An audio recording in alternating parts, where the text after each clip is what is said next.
দ্রব্যমূল্যের দ্রুত ঊর্ধ্বগতি এবং যুক্তরাষ্ট্র ইসরায়েলের সঙ্গে চলমান যুদ্ধের প্রভাবে ইরানের অর্থনৈতিক সংকট ক্রমেই গভীর হচ্ছে, যার প্রভাব গিয়ে পড়ছে জনজীবনে। চাকরি হারিয়ে কর্মহীন হয়ে পড়েছেন লাখো মানুষ।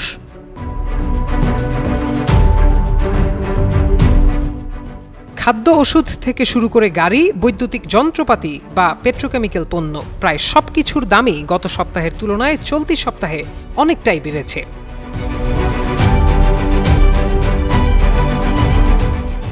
স্থানীয় দুর্বল ব্যবস্থাপনা, অবকাঠামোর ওপর হামলা, যুক্তরাষ্ট্রের নিষেধাজ্ঞা, নৌ অবরোধ এবং রাজধানী তেহরানে সরকারের বাংলাদেশের প্রথম 5D AI ইনভার্টার যুক্ত সর্বোচ্চ বিদ্যুৎ সাশ্রয়ী যমুনা এয়ার কন্ডিশনার আরোপিত প্রায় সম্পূর্ণ ইন্টারনেট বন্ধের ঘটনা, যা এরই মধ্যে ৬৪ দিনে গড়িয়েছে, সেসব মিলিয়ে ৯ কোটিরও বেশি মানুষের এই দেশের অর্থনীতি বর্তমানে কঠিন সময় পার করছে।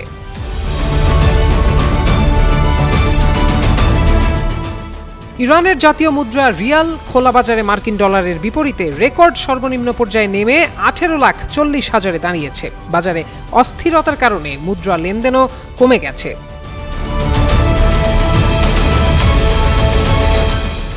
অন্যান্য বাজারেও একই চিত্র। সরবরাহ কমে যাওয়ায় কিছু বিক্রেতা অস্বাভাবিকভাবে পণ্যের দাম বাড়াচ্ছেন, যা গত এক দশকের উচ্চ মূল্যস্ফীতিতেও খুব কমই দেখা গেছে।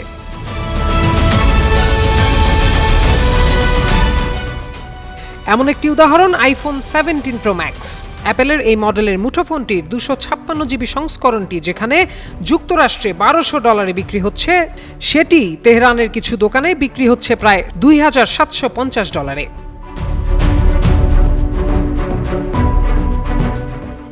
এদিকে অন্যান্য পণ্যের মতোই আমদানিকৃত গাড়ির দাম অনেক ক্ষেত্রে সংযুক্ত আরব আমিরাতের মতো পার্শ্ববর্তী বাজারের তুলনায় ৫ গুণ পর্যন্ত বেশি দামে বিক্রি হচ্ছে।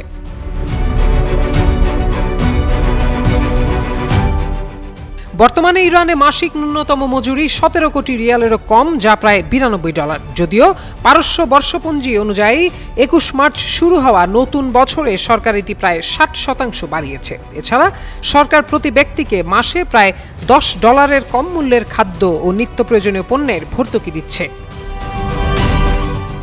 প্রত্যয় দাস, যুগান্তর নিউজ।